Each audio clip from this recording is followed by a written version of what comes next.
नेता संतोष भाऊ कोल्हे साहब, हमारे कॉरपोरेटर्स फकीरा भाई, जावेद साहब,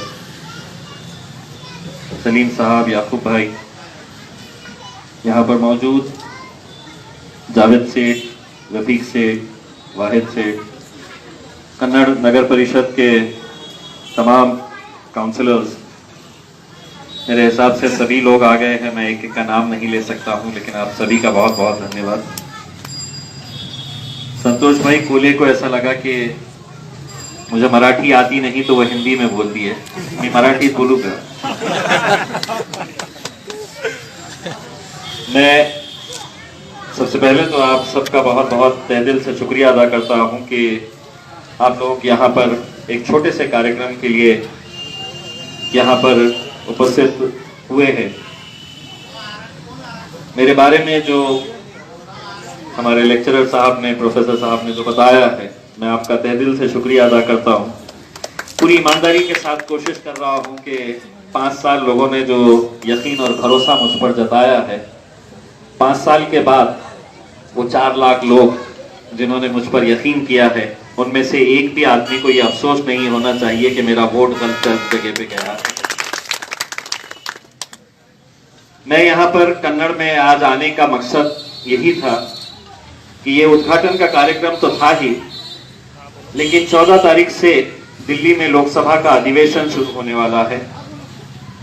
उस अधिवेशन के अंदर हमारे किसानों की क्या समस्याएं हैं, हमारे तालुकाओं की, गांवों की क्या परिस्थिति है, चाहे वह आरोग्यों को लेकर हो या बिजली विभाग की अभी जो समस्याएं आपने बताई है, शेतकरियों के जो समस्याएं हैं, जब तक आप उनसे मिलेंगे नहीं, जब तक आप जाएंगे और समझेंगे नहीं, तो वहां पर मैं सही तरीके से उसको पेश नहीं कर पाऊंगा।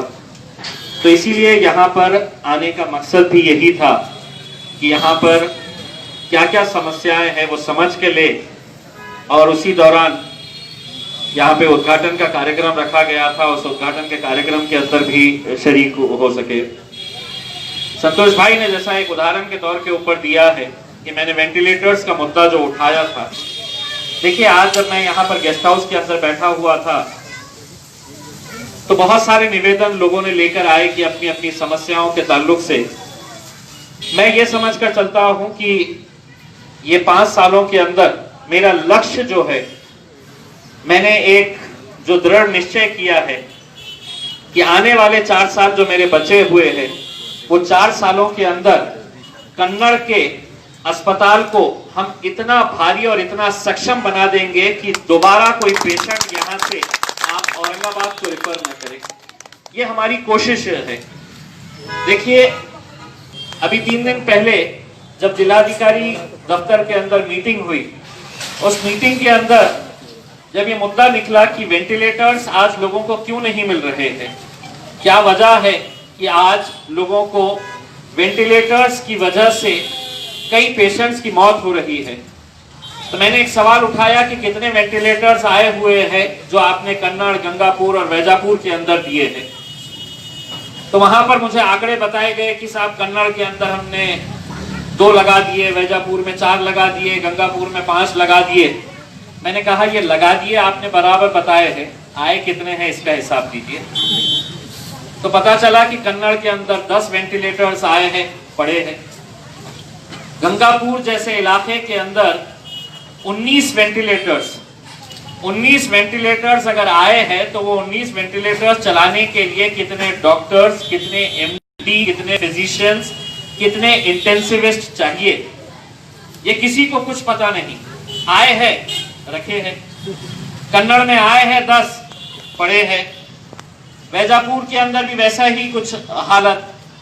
हमने कहा कि अगर औरंगाबाद पेशेंट वेंटिलेटर की वजह से मर रहे हैं और आप ये वेंटिलेटर वहां पर ले जाकर पड़े हुए हैं, उसका इस्तेमाल नहीं हो रहा है, तो कहीं ना कुछ ना कुछ गलत हो रहा है। तब उन्होंने ये माना 19 वेंटिलेटर्स अगर चलाने के लिए अगर वहां पर डॉक्टर ही नहीं है तो इतने सारे वेंटिलेटर्स वहां पर दिए क्यों गए? तो बताया गया कि साहब वो पंत प्रधान पीएम केयर फंड में से डायरेक्ट आए और वो डायरेक्ट उधर चले गए। देखिए दिल्ली में बैठा हुआ सेक्रेटरी ये नहीं जानता है कि कन्नड़ के अंदर डॉक्टर्स है या नहीं है। उसे ये मालूम है कि एक सरकारी अस्पताल है, लेकिन 10 वेंटिलेटर चलाने के लिए उनके पास नर्सिंग स्टाफ है क्या, डॉक्टर्स है क्या, तो नहीं है। ये मैं भी जानता हूं, आप भी जानते हैं। बस उस दिन जब मैंने हंगामा किया तो उसी दिन शाम तक वैजापुर के जितने बचे हुए वेंटिलेटर्स थे, तकरीबन 15 वेंटिलेटर्स उसी दिन औरंगाबाद आ गए। आज कम से कम वो वेंटिलेटर्स किसी गरीब के इस्तेमाल में आ रहे हैं, किसी गरीब पेशेंट को उसका फायदा हो रहा है। तो ऐसी बहुत सारी चीजें हैं। आज जब मैं यहाँ पर आया तो कोले साहब मुझे बताया गया कि यहाँ पर एक गांव के अंदर एक अस्पताल हुआ करता था, जो बाद में रूरल हॉस्पिटल के तौर के ऊपर शुरू कर दिया गया है, वो बंद कर दिया गया है। अगर आप इजाजत दें तो सरकार डॉक्टर आपको कब देगी हमें पता नहीं है।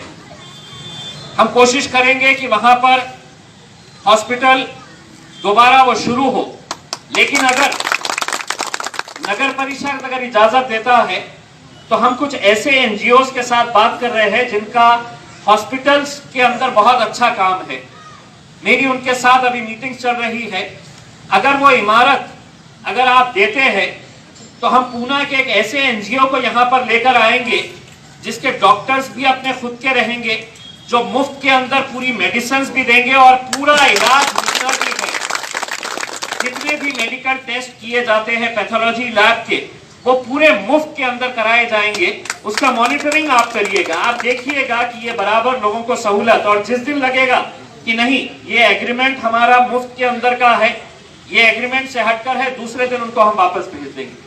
लेकिन इमारत अगर हॉस्पिटल की है और अगर वो खाली पड़ी हुई है तो उसका कहीं ना कहीं इस्तेमाल होना चाहिए। और बहुत लोग हैं ऐसे जो अच्छा काम करने के लिए तैयार हैं, आगे आने के लिए तैयार है, अपना पैसा लगाने के लिए तैयार है।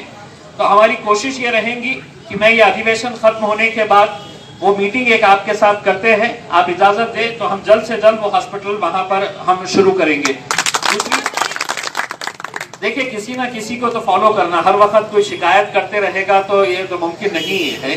आपको मैं बता दूं कि 150 करोड़ रुपए लगाकर औरंगाबाद की सुपर स्पेशलिटी बिल्डिंग तैयार की गई थी। 150 करोड़ रुपया किसको कहते हैं? 2018 के अंदर बिल्डिंग बनी थी, लेकिन जब ये कोरोना हुआ तो पता चला कि ये स्कूल की बिल्डिंग हमको लेना है, ये होटल हमको लेना है, ये इमारत खाली पड़ी है। तो एक दिन मीटिंग के अंदर मैंने कहा कि वो 150 करोड़ रुपए की बिल्डिंग वो तो खाली पड़ी है, उसका इस्तेमाल कौन कर रहा है? तो जब वो मुद्दे को मैंने बहुत जोर लगाकर पीछे पड़ा तो विभागीय आयुक्त ने सेक्रेटरी को पत्र लिखा और कहा कि ये 150 करोड़ रुपए की बिल्डिंग हमारी तैयार है कि हमको जल्दी से डॉक्टर सैंक्शन कर दे, हमको नर्सेज सैंक्शन कर दे, हमारा जो क्लास 3 क्लास 4 का स्टाफ है वो सैंक्शन कर दे। तो वो सेक्रेटरी का जवाब क्या आता है सुनिए। हॉस्पिटल के लिए बनी हुई बिल्डिंग, वो कहता है कि हम दे देंगे लेकिन इसकी पगार कौन देगा? अब हॉस्पिटल के अंदर अगर आप बनाने के लिए 150 करोड़ रुपया खर्च किए हैं तो मीटिंग के अंदर फिर ये सवाल हुआ कि ये डॉक्टर्स की पगार कौन देगा? तो मैंने उनको सुझाव दिया ये हॉस्पिटल के लिए बनी तो बिल्डिंग है, अब अगर इसके ऊपर ये विवाद चल रहा है कि डॉक्टर की पगार कौन देगा तो इसको बंद कर दो, अपन थिएटर बना देंगे, यहाँ पर फिल्म दिखाएंगे लोगों को। नतीजा ये हुआ कि आज वो पूरे स्टाफ का रिक्रूटमेंट अभी चालू है और मेरे हिसाब से औरंगाबाद के अंदर कोई इतना प्राइवेट हॉस्पिटल भी इतना आलीशान नहीं होगा जितनी 5 स्टार फैसिलिटी उस सुपर स्पेशलिटी हॉस्पिटल के अंदर है। 2013 के अंदर संतोष भाऊ औरंगाबाद को 200 बेड का हॉस्पिटल सैंक्शन किया गया था, 200 बेड का वुमेन एंड चाइल्ड हॉस्पिटल। मैं जब 2014 के अंदर आमदार बना तो मैंने ये पता किया कि ये हॉस्पिटल के ताल्लुक से क्या है। 2017 तक मैं फॉलो करता रहा कि ये हॉस्पिटल क्यों नहीं शुरू हो रहा। एक दिन मीटिंग कॉल किया तो सिविल सर्जन ने इतनी बड़ी एक मोटी फाइल लेकर आया और मुझसे कहा कि साहब वो हमको 7 एकड़ जगह चाहिए, वो 7 एकड़ जगह हमको नहीं मिल रही है। कलेक्टर तहसीलदार को लिखता, तहसीलदार सिविल सर्जन को लिखता कि हमको 7 एकड़ जगह चाहिए। अब आप सोचिएगा कि 110 करोड़ रुपए की हॉस्पिटल की परमिशन दी गई है, वो फंड अवेलेबल है, लेकिन 7 एकड़ जगह नहीं मिल रही। फिर थोड़े दिनों के बाद पता चला कि क्रांति चौक की जगह गोपीनाथ मुंडे स्मारक के लिए दे दी गई सरकारी जमीन। फिर उसके बाद पता चला कि बाल ठाकरे स्मारक के लिए 25 एकड़ जगह दे दी गई। तो मैंने कहा कि अगर ये स्मारक के लिए सरकारी जगहें दी जा रही है तो अस्पताल के लिए 7 एकड़ जगह क्यों नहीं मिल रही है। फिर मैंने बॉम्बे हाई कोर्ट के अंदर PIL फाइल किया और वो PIL के पहले ही हियरिंग के ऊपर हाई कोर्ट ने ऑर्डर दिया कि जल्द से जल्द ये जगह हॉस्पिटल के लिए सैंक्शन की जाए। तो जिस जगह के ऊपर गोपीनाथ मुंडे साहब का स्मारक आ रहा है उसी जगह को आधे हिस्से में बांटकर हमने वहां पर वो हॉस्पिटल का प्रस्ताव लिया। उसका पूरा रिव्यू मीटिंग मैंने कल ही लिया है और मुझे ये बताते हुए खुशी हो रही है कि नवंबर के महीने के अंदर ये 200 बेड के हॉस्पिटल का काम अब शुरू होने जा रहा है। तकरीबन 11 करोड़ रुपए उसके सैंक्शन भी हो गए हैं। 110 करोड़ रुपए का प्रोजेक्ट है। तो ये देखिए, किसी ना किसी को फॉलो करना पड़ेगा। हम हर वक्त शिकायत अगर करते रहेंगे कि ये बंद है वो बंद है। मैं आपको संतोष भाई ये कहना चाहता हूँ, जब चुनाव आएंगे तो मेरी पार्टी अलग, आपकी पार्टी अलग। ये एक लड़ना एक अलग बात है, लेकिन 5 साल तक मैं आपका भी खासदार हूं और पूरे अधिकार के साथ पूरे कॉर्पोरेटर्स ने आप भी मेरे पास आना चाहिए। आपने जो MSED के ताल्लुक से, MSEDCL के ताल्लुक से कि यहाँ पर आप लोगों को लाइट की जो समस्याएं हैं, DP नहीं मिल रही है, मैं अधिवेशन खत्म होने के बाद कन्नड़ के ताल्लुक से एक विशेष मीटिंग हम औरंगाबाद में लगाएंगे। आप पूरी समस्याओं के साथ आना और पूरे का पूरे जितने भी समस्याएं हैं उसका निपटारा करने की जिम्मेदारी ये मेरी रहेगी। आप जब तक पूरी जमा करिएगा जितने गांव के अंदर जो जो समस्याएं हैं, क्योंकि देखिए जब मीटिंग ली जाती है तो अधिकारी कहता है कि नहीं साहब 2 दिन के अंदर तो हम DP चेंज कर देते हैं, लेकिन अगर यहाँ पर महीने महीने अगर नहीं मिल रही है तो किसी ना किसी को हम अकाउंटेबल बनाएंगे। जो काम करेगा वो रहेगा, जो काम नहीं करेगा वो घर जाएगा। तो एक बार फिर से मैं तमाम हमारे कॉर्पोरेटर्स का, यहाँ के नगर अध्यक्ष का, जितने भी कन्नड़ नगर परिषद के कॉर्पोरेटर्स आए हैं, मैं आप लोगों का तहे दिल से शुक्रिया अदा करता हूँ। और एक बार आपको फिर से ये कहता हूँ कि राजनीति अपनी जगह के ऊपर है, लेकिन ये काम करने का वक्त है। आप बिल्कुल कभी भी ये मत सोचना कि मैं किसी एक राजनीतिक पार्टी का खासदार हूँ।